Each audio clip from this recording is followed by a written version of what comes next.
I'm going to go ahead and hit record. While everybody's getting settled, if you guys can go ahead and drop your name, where you're dialing in from. And if you're feeling really festive today, if you have any goals or resolutions for the year ahead, please drop them in the chat.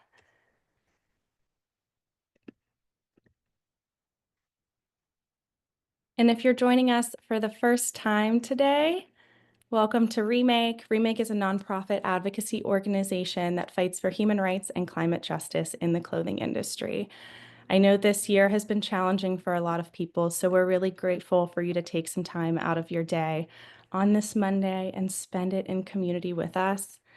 I have also activated closed captions for this call. If you need instructions for how to access the closed captions, I am dropping them in the chat real quickly.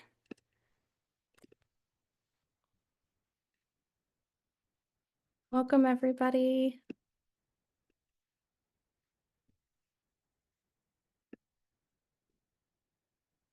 If you're just joining, feel free to type in the chat where you're calling in from this morning.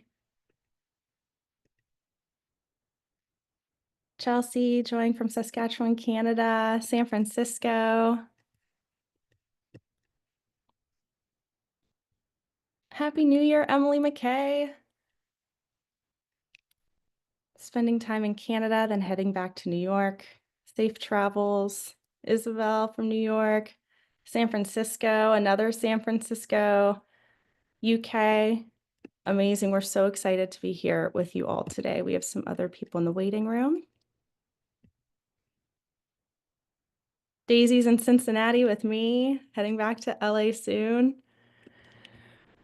Before we dive into the bulk of the call today, I wanted to shout out some of our ambassador hubs from over the holidays. We do have a slide to pull up that Isabel will screen share.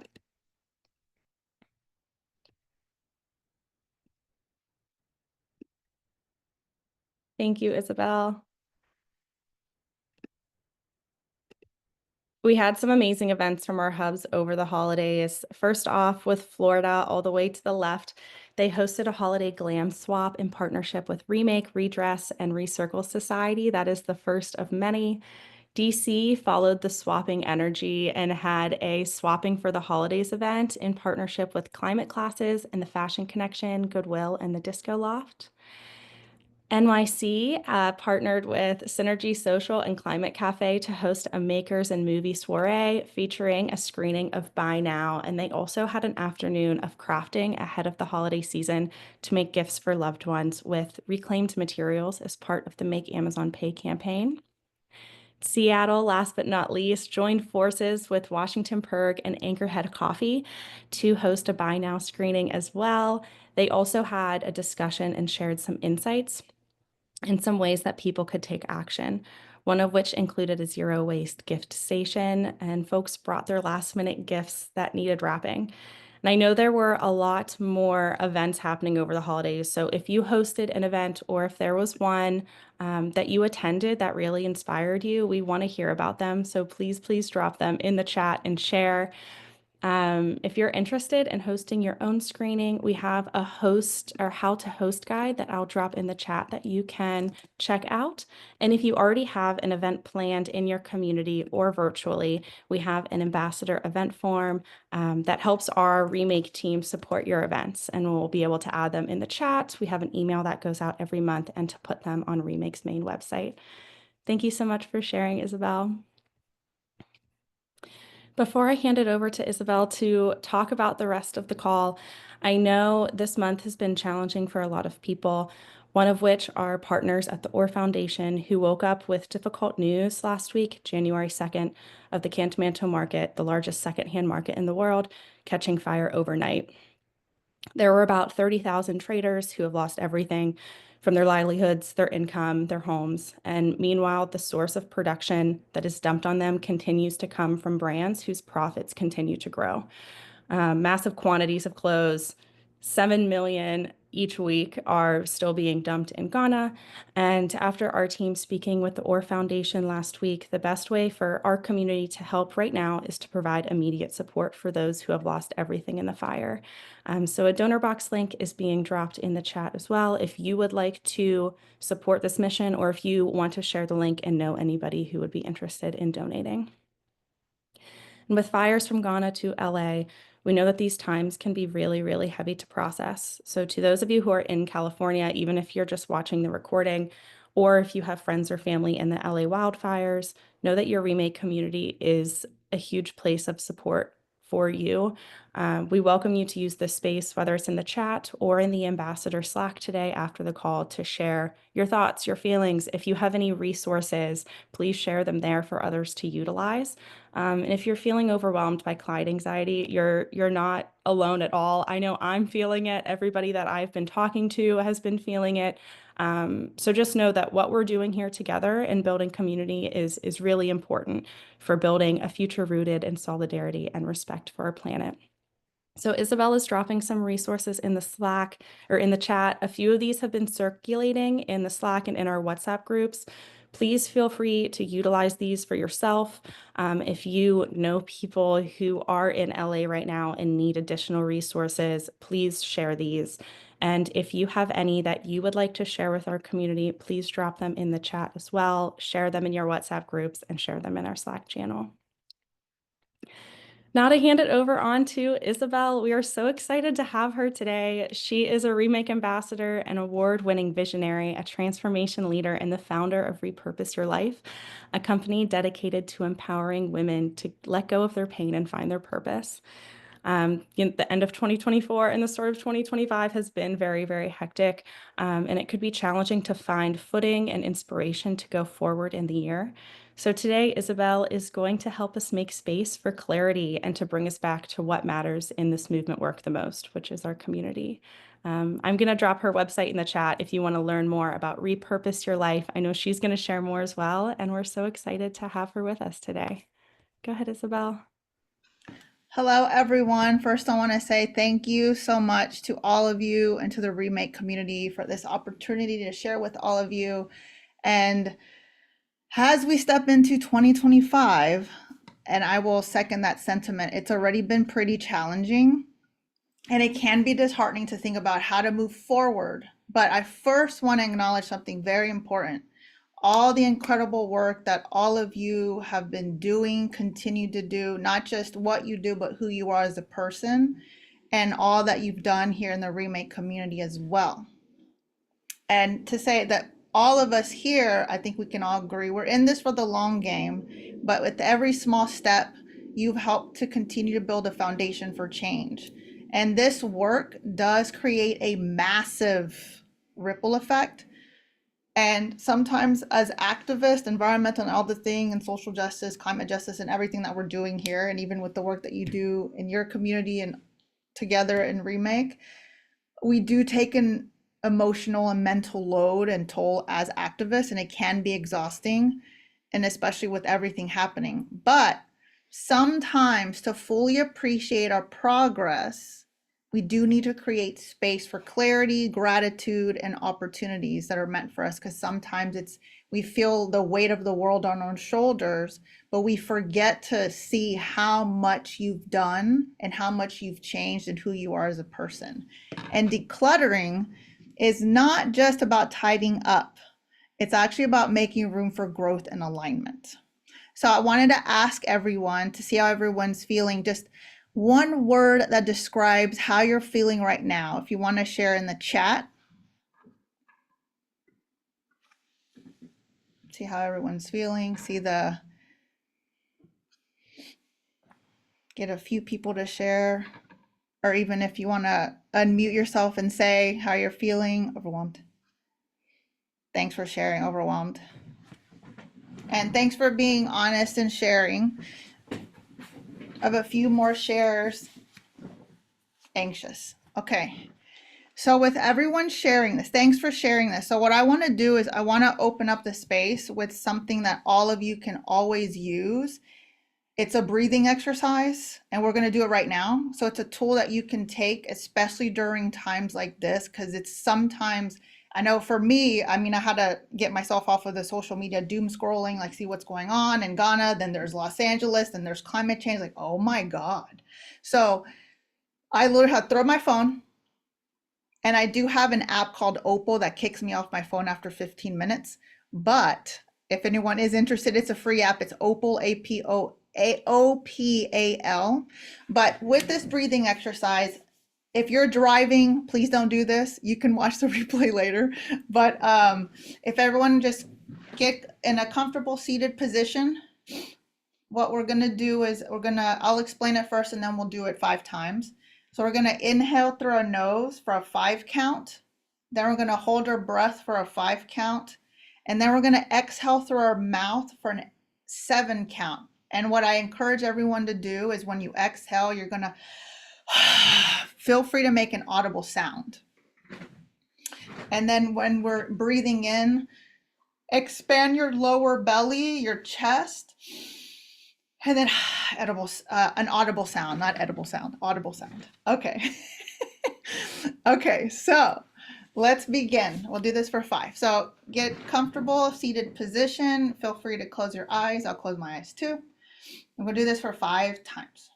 So we're going to inhale for 5. Hold your breath for 5.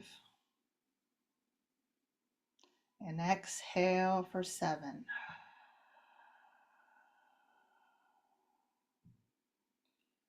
Inhale for 5. Hold your breath for 5. And exhale for 7.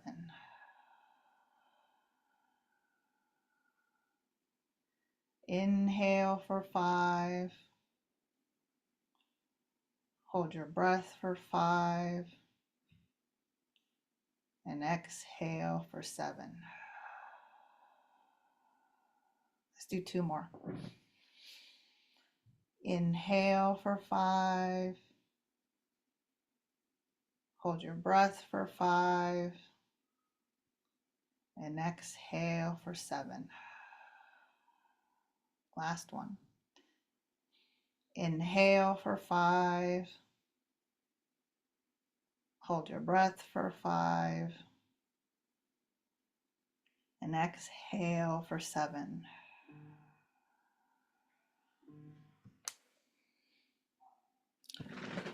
Okay.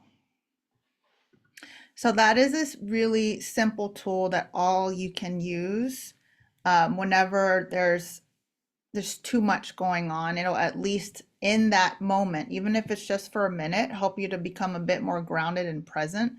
And if you can, definitely going outside in nature, especially during this time, to kind of reconnect. So let's talk about decluttering today, because decluttering is one of those things that it's not just about physical and tidying up. It's about decluttering your mental, your emotional, your energetic. Decluttering is also a business strategy built into the foundation of Repurpose Your Life method. And it's just one of those things that helps you to, it's a healthy instant gratification because it's quick and it really helps. And it actually scientifically proven that it gives you a hit of dopamine. But so decluttering became essential for me, and that's why I share it with others. When I first started the journey of sustainability, so by a raise of hands, or you can drop a 1 in the chat, how many of you have heard about Sex and the City or watched the series Sex and the City? Okay, I see some hands raised. All right. So picture this. I was that young Latina with dreams of being the next Carrie Bradshaw. I was a serial entrepreneur with a big shopping habit. And at my peak, or should I say rock bottom, I was actually drowning in $100,000 in debt from clothing. And I was basically keeping all the credit card companies in business. No, like legit. So, but after watching the documentary True Cost, that's when I decided I don't want to be part of the problem anymore. I want to be part of the solution. And lo and behold, thank you, Remake. I actually joined Remake, and then continued my work through advocacy work, learned more about sustainability, and then that's when Repurpose Your Life was born, to really combine my passion of sustainability with life coaching, mindset work, and business mentorship. And before all of that, decluttering had become the foundation.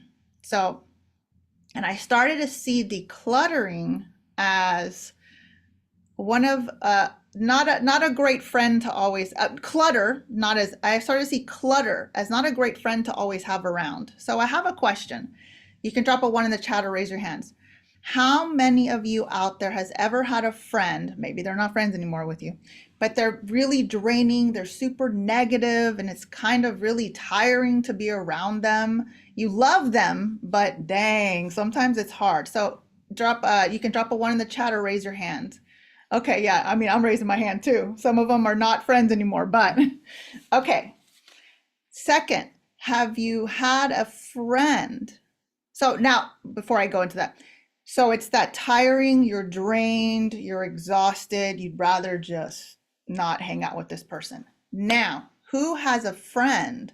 Maybe they're still in their life. It's that super positive, uplifting. You just love hanging around them. You get like so much energy around them. Drop a one in the chat. Raise your hands if you have those people in your life.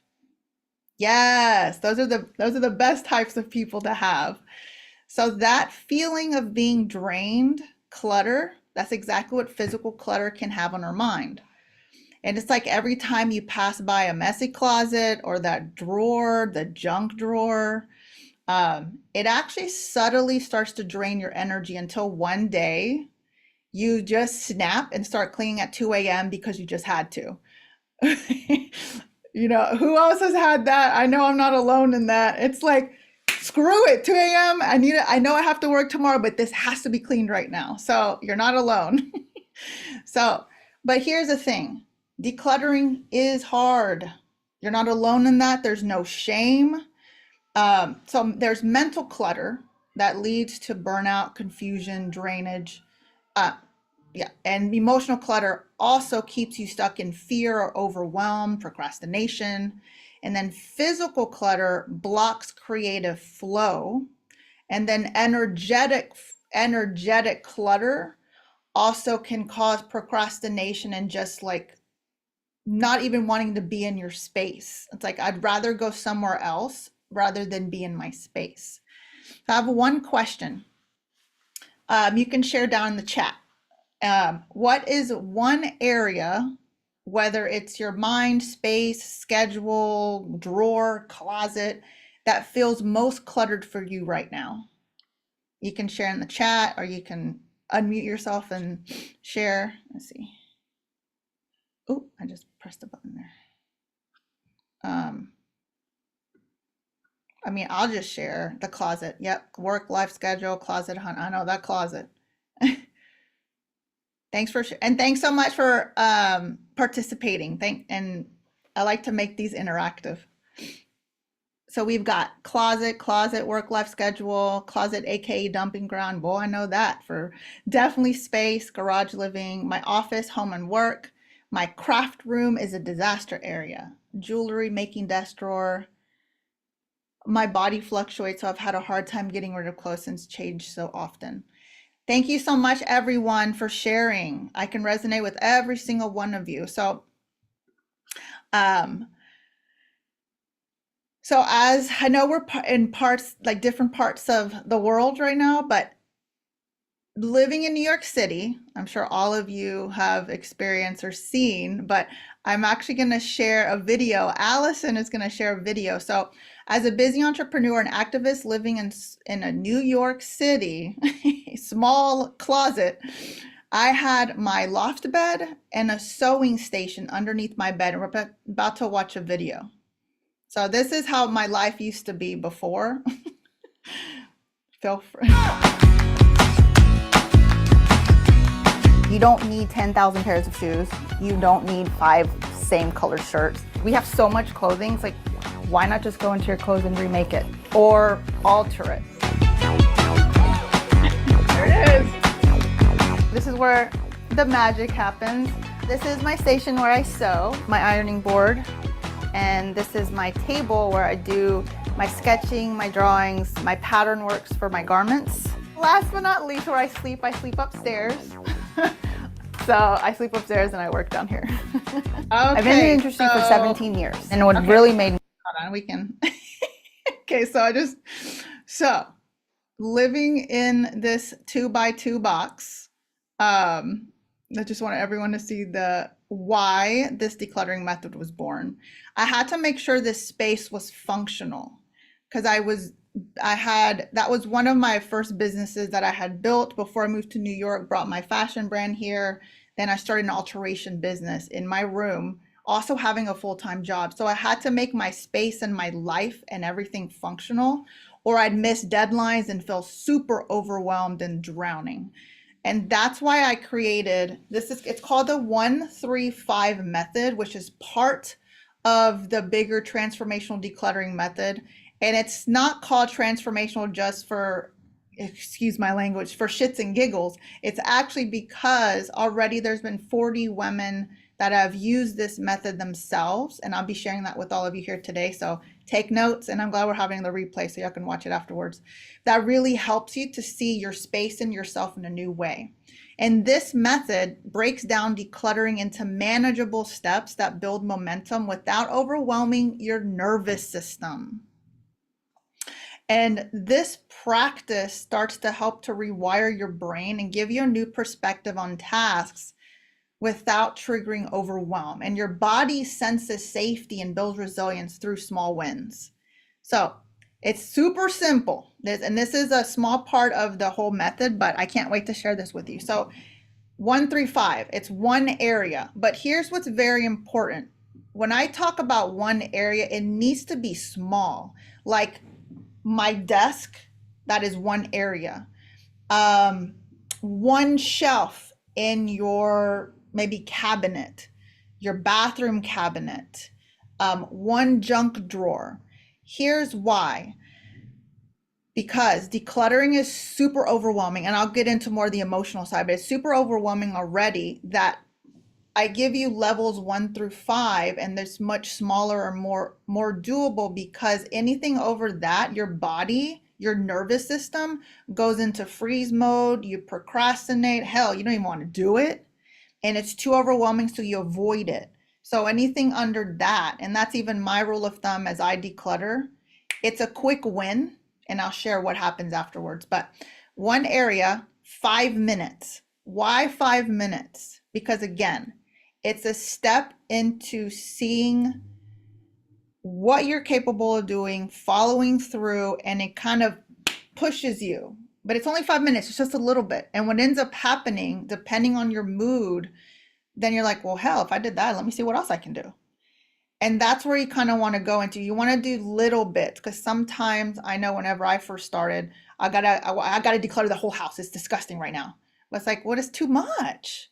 And at that point, it's like, no, it's too overwhelming. I don't even want to do it. I don't even want to think about it. Let me just watch TV. So smaller, little baby steps, because then what ends up happening, you feel this relief. Now, 3. So one area, 5 minutes. You're going to put a timer. And then 3 questions. 3 questions. But don't worry, I got 2 deeper things, the next 2 steps that are going to then you really do it. So 3 questions. Do I use or love this? This simple. Yes or no. Number 2, does this align with my goals and values? And number 3, would I miss it if it were gone? If any of those are no's, declutter it. And then what's interesting is, so one of my students, Anne, was overwhelmed by her messy desk. And she was like, look, I've tried other methods, like this doesn't work. So she tried this, but it was a new perspective on decluttering, and she was actually empowered. So she cleaned her desk. I actually have before and afters. It's really cool to see this, but she cleared her desk. Then the next time, I was like, I did the bathroom. I was like, oh, damn. Then the next week, she said she cleared her room. I was like, man. And then 3 weeks later, she cleared up her whole house. And I'm like, and she literally said, I don't know what effing fire you lit up my butt, but I, I just keeps progressing. But the thing is, you're doing the work. There was just, it's seeing yourself and you empowered yourself just by doing something small. And what's really cool is, like I was sharing earlier, decluttering releases dopamine, and it's a feel good chemical that reinforces positive behavior because in our mind, when we're doing that, decluttering, it's a reward. So it's a healthy instant gratification. Now, I'm going to give you two more steps. The next thing is, if you can't, even if it's for 5 minutes, finding an accountability partner. And that's something that I have in the Transformational Decluttering Collective, but I'll share that later. But when you have an accountability partner, you share what you're doing. But my accountability partner system is different. So you're going to set a date and time, because whenever we schedule something on our calendar, it increases the likelihood that you will actually do it and reach those goals. Then you're going to tell your accountability. Yes, this can apply to everything that you do, by the way. Someone just said, can you apply this to social media? And I have, let's keep that question for Q&A because I want to answer how this ties to there. You're going to tell your accountability partner when you're going to do it, the date and time. And if you don't do it, this is your skin in the game. You're going to give them something. So, for example, my accountability partner, when I would do my closet, because I didn't want to do it, if I told her, if I don't do this, I'm going to give you $100. And it had to be painful for me. So there's two things. It can be something that hurts, pain, kind of like, uh-oh, like a punishment, or something rewarding. So you choose what works best for you. For me personally, I don't want to give someone $100. I was like, I got bills to pay. But it helped me to see, oh damn, if I don't do this, that's no good. I gotta give her money. And that accountability partner is more than happy to keep track and check in on you. Hey, you doing it? Are you gonna do it tomorrow? Hey, just checking in. Did you do it? So that's how your accountability work. That's the skin in the game. And this is a 1-3-5 method that really helps you to get things moving, because decluttering is hard. I get it. It can be a pain in the butt. And that's why for the next thing, before we even go into the emotional side of decluttering, I I suggest for you, write a date and time and what area you want to do, and make sure it's small, a junk drawer, top of the table, something super small for 5 minutes. And everyone, you can put it in your calendar, schedule it. Okay, let's talk about the emotional side of decluttering. So why decluttering feels so hard is because our possessions have so many emotions, stories, identities. We feel guilt if we give it away, if it's from our parents, from a friend. There's nostalgia, and there's a lot of attachment to a lot of the things. So it's not just stuff, it's also a part of us as well. And some examples of emotional resistance that you will come across, especially like different objections when you're decluttering, is like I shared, gifts from loved ones that you don't like, but you feel guilty getting rid of. Items you spend a lot of money on, but never use, but they're chilling in your closet. Um, even, I mean, this is something I recommend. Probably some things that you may have from your ex-partners. I actually recommend, if you're in a new partnership, to remove those items, because it's a part of you letting go. And I had a client that she just got into a new marriage. I actually helped her declutter her house, because I do repurpose your life transformations where I go in and help you declutter like everything. So I went to declutter her closet and I found some ties. I'm like, oh, is this your husband's ties? Like, oh no, those are my exes. And I said, oh, we got to get rid of that. There's a lot of old stories. And she had shared that it wasn't a good relationship. It's like, you don't want to bring that in. because there's energetic clutter, emotional clutter, the physical clutter, and the mental clutter of reminders of that past relationship that you don't want to bring into something new. And that goes with a lot of different things that no longer are aligned with us. Another client was transitioning from being a serial entrepreneur, like building a lot of businesses, into now being a meditation teacher. We had to declutter all of her office clothes because that's not her anymore. She had more comfortable, sustainable, and ethical clothes. And I actually taught her what secondhand was, which was really cool. And I actually shared with her about Remake community. So, and like what sustainability means. So that's why it's so hard. There's so many things attached to it. And even on a personal level, one of the hardest things for me to declutter was the jewelry from my mother and jewelry from my shopaholic days when I was trying to be Carrie Bradshaw. But a lot of those pieces reminded me of my past, and I'm not her anymore. There's some cool stuff. But the other things too symbolize the connection I wished I still had with my mother. So that's why I kept some of those things. And I learned that by keeping the pieces that were truly aligned with who I am becoming, and as I'm moving forward, and releasing the rest to give those pieces a new life and someone else can appreciate them, I was honoring both their memory and my growth. So I have a really quick exercise. Feel free to do this right now or later, but it's a super easy activity. No, I wouldn't say an easy activity, but it's an activity to help you to understand that your emotions and feelings that come up when you're decluttering is okay. And one of the hardest, one of the things that changed my thinking was my mentor. He would always share that my feelings were my spirit breathing. I'm like, oh, that's because I used to think feelings. I don't want to feel anything. I don't want to do this. But allowing yourself to release those feelings helps you in all of those areas physically, mentally, emotionally, energetically. And I won't dive too much deep into it, but there's a book that I recommend called The Body Keeps Score. I always mispronounce the author's name. It's Bessel Vend. I'll repost it in the remake, but it talks about emotions being stored up that can cause dis-ease later, and there's a lot of different case studies. And then another one of my favorite doctors, Dr. Gabor Mate, ho ho. He also wrote a book called Myth of Normal, also talking about case studies and emotions being stored up in our body. So it's so important to allow those emotions to be free, especially during this time. So the activity is two questions. What am I holding on to? And then what will I gain if I release this? And then this pertains to the area that you're going to be decluttering. Remember 135, one area, 5 minutes, three questions.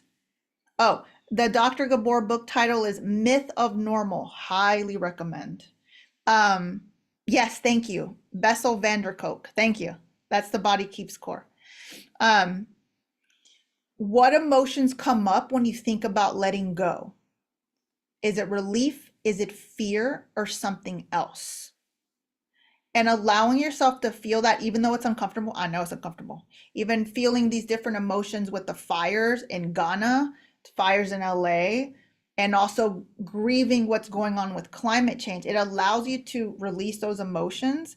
But here's the thing, with this decluttering, that's decluttering emotions and energetic space, you see that all of you individually are already doing so much, and that the ripple effect that we don't always see is already affecting this in a major way. And those are the different reminders. And I have a worksheet that I'm gonna give to Remake so I can send to all of you. It's a free resource, 135 method, that I have all of those things on here, and even like the feelings chart. So you start to understand different feelings and place different feelings and defining what those are. So I want everyone, if you're open to doing a quick visualization, it's super simple, we'll do it like 2 minutes, to to close your eyes and picture what this year would look like. What would if your space was aligned, calm, and energized? So what would it look like, your environment right now, if it was aligned, calm, and energized? What does your environment look like? How does your day feel? And what have you let go of? And then I'll give everyone just like 30 seconds to think about that.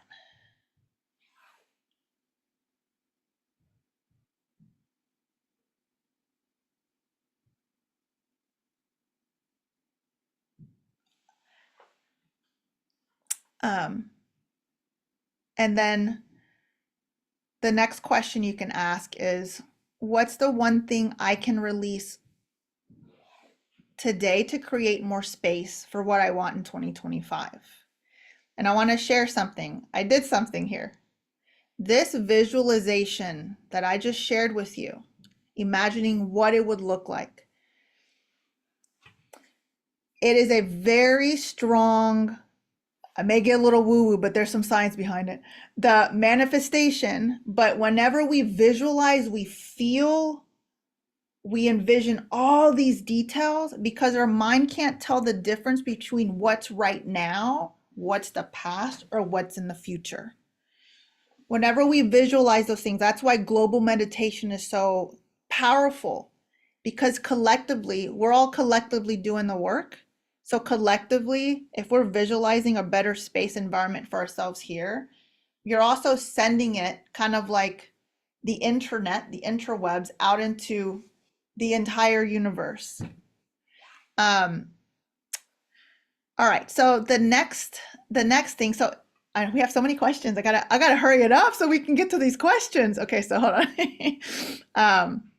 So in conclusion, decluttering isn't a one-time event, it's a practice. So everything that I shared with you, it's super simple. Take it one step at a time because it's a lot going on. And this is actually one of the business strategies that is included in the work that I do, because personally, that's one of my hacks. I don't feel motivated every day.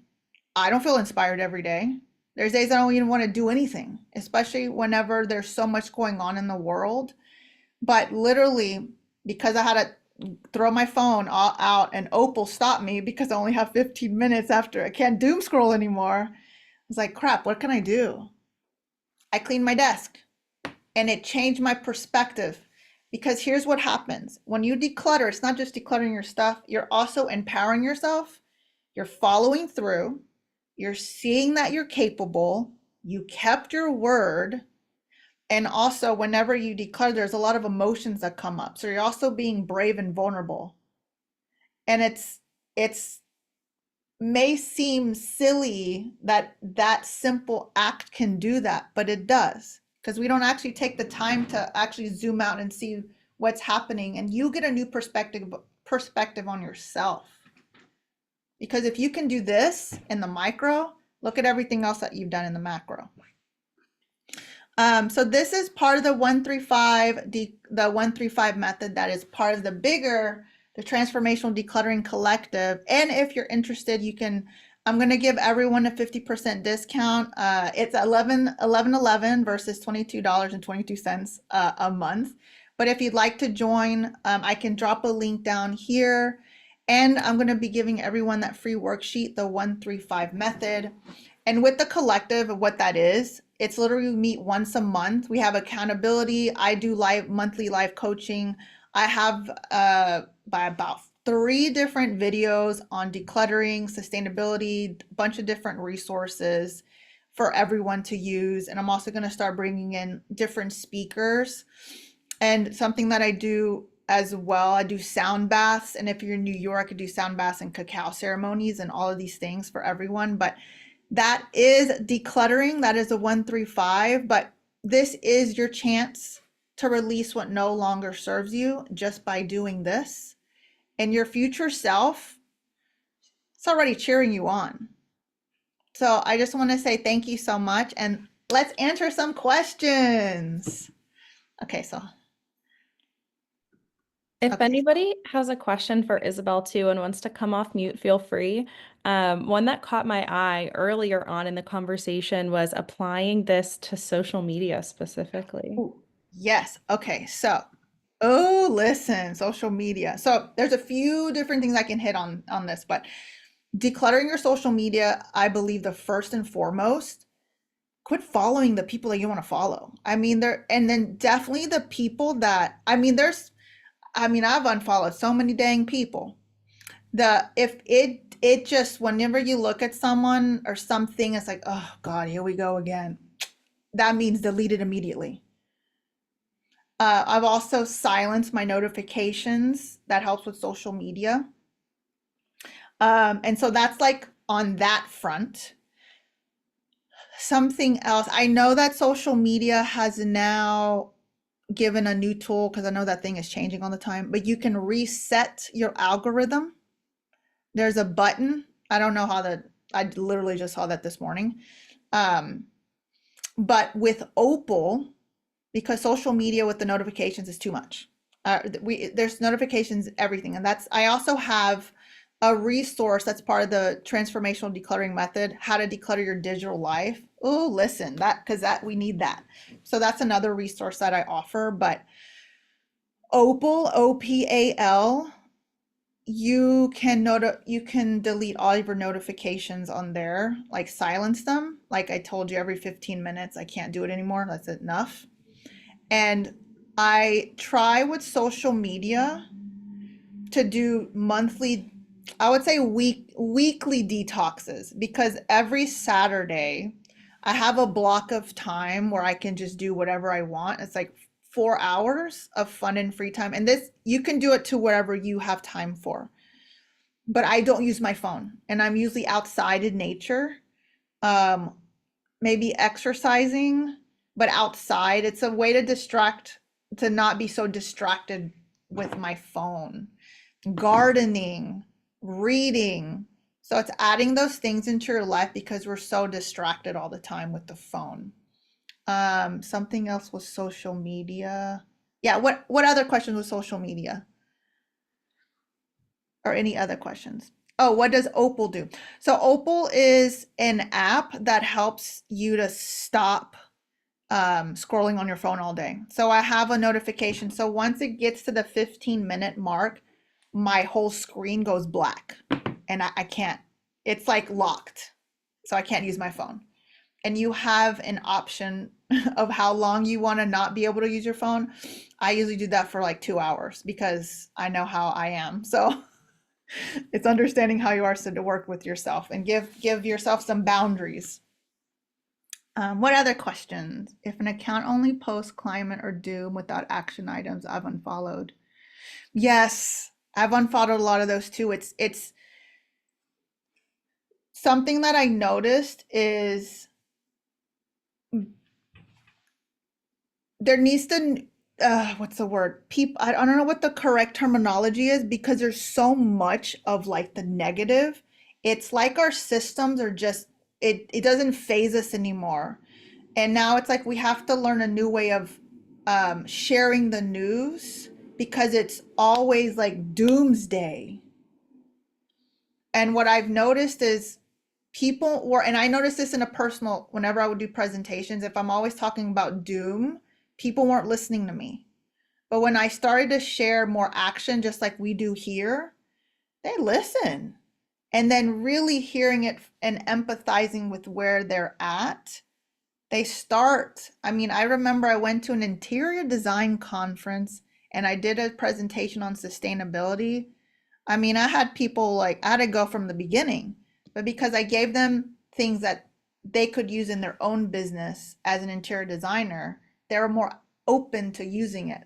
So it wasn't so doom, it was so not so doom, so much doom. Um, Thrives on chaos and drama, so I'm working on ways to stay informed. Yeah, it's good to stay informed, but then kind of it's like having a note reminding yourself, look at all the work that you are doing individually.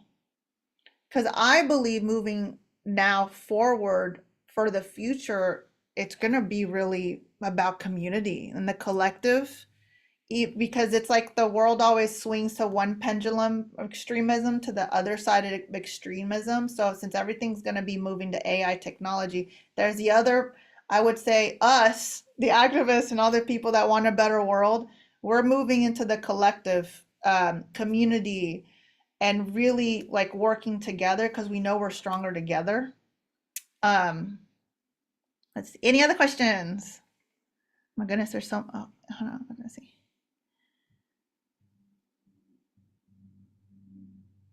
Ads. I went from unsubscribe loads of emails. Oh, good. Yes, unsubscribing from emails for sure. Let's see. Hold on. I'm scrolling up here. Okay, good. Oh, good. I had someone that I'm glad you downloaded Opal. Oh, yes. I find it hard trying to use social media healthily. It's working those boundaries in because even I know social media is part of different people's jobs. um it's a practice in separating. It's not, I'm not saying it's like it's super easy, but it's a practice and you get into the habit of putting boundaries for yourself and your work and your clients. Okay, hold on, let me see in case anyone created this. Ooh, digital detox, thanks for sharing. Oh, I might have to check that out too. um Someone I want to actually share. I'm thinking of leaving social media entirely, specifically Meta, but I also feel like it is important to still stay present for action items. So these suggestions really help. Oh, you're welcome.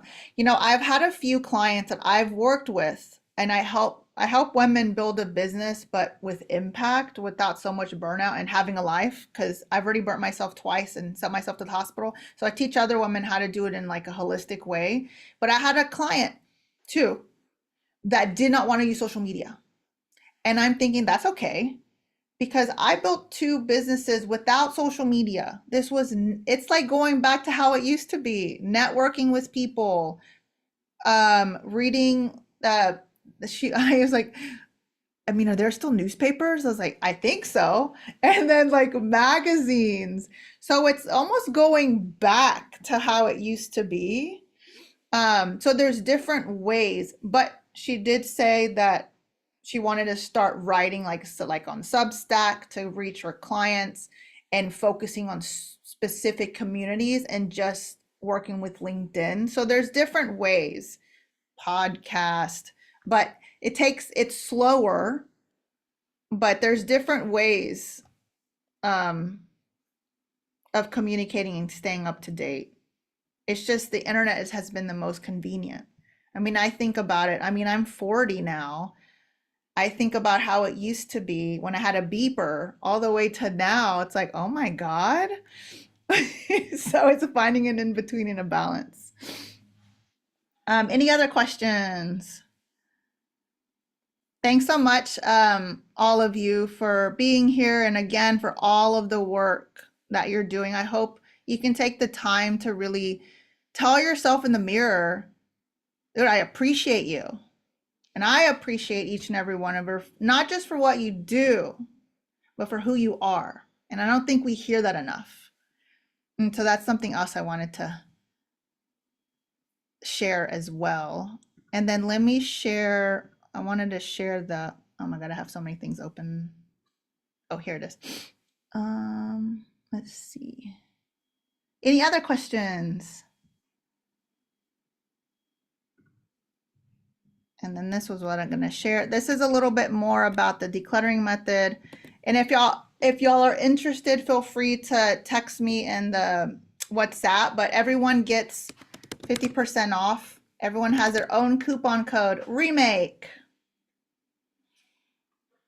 Thank you so much, Isabel. You're welcome. The chat was popping today, guys. I know this is a little bit different than our normal community calls, but we thought with everything going on in the world, it was good to take a breather and connect as a community and find our footing before we go back out into the world. I know we had a mix up with the Zoom link not copying on Ticket Tailor this morning, so thank you guys for being in the Slack and in the WhatsApp groups to get that and joining a little bit late. If you did join a little bit late, one thing that we shared at the top of the call that I wanted to share for you all is links for resources for the fires in LA. These have been floating around in our Slack channels and our WhatsApps. I just dropped them again in the chat and we'll share them again in the Slack channel. So please feel free to utilize these. If you have any resources that you want to share, please share with our community and share these resources with people that you know that need them. And then to close out the call, I wanted to share some upcoming events that we do have that are virtual. On February 21st, we have our first community ambassador social virtually. I'll share the link in the chat. These are places for casual conversation. We're going to start doing them each and every month. It's a really good tool for networking with other people in our community, brainstorming, asking advice from other ambassadors around the globe. Please bring, like a beverage or a snack, or if you're working on any projects, we encourage that as well.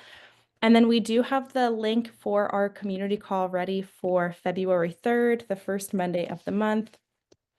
So you can sign up there. I will do some troubleshooting right after we get off today to make sure that when you sign up there, you'll get the Zoom link automatically. With this community call, we have our speakers will be TBA, but we're going to be focusing on the 3 pillars of our work, which is labor, community, and climate. So we'll have different guest speakers joining us for that, and we hope to see you there. Last but not least, if you have a event coming up this month and you want Remake to share it in your communities, this is our event form. I know I saw so many people in the chat talking about how important our communities are all the time, but especially right now. So if you're doing any events or community building, meetups, anything like that, in person or virtually, please share it with us so we can help spread your event. And for community calls and future workshops that Remake is doing, we want to hear from you guys. We want to hear about how your ambassador experience has been. What is something that you've really enjoyed? What's some things that you want to see in the future? So the last link in here is our 2024 ambassador survey form. If you haven't filled them out, we read these as they come in. So please, please tell us what you like that we're doing and anything that we can change. We want to hear from you. So thank you all so much for joining us today. I can't wait to take on 2025 with you all. Huge thank you to Isabel. And I hope everybody has a wonderful January. Have a great Monday, everybody. Thank you, Allison. Thank you. Bye, everyone. Have a great week. Thank you. Yeah. Bye. Hi, Kelsey. Good to see you. Bye, everyone.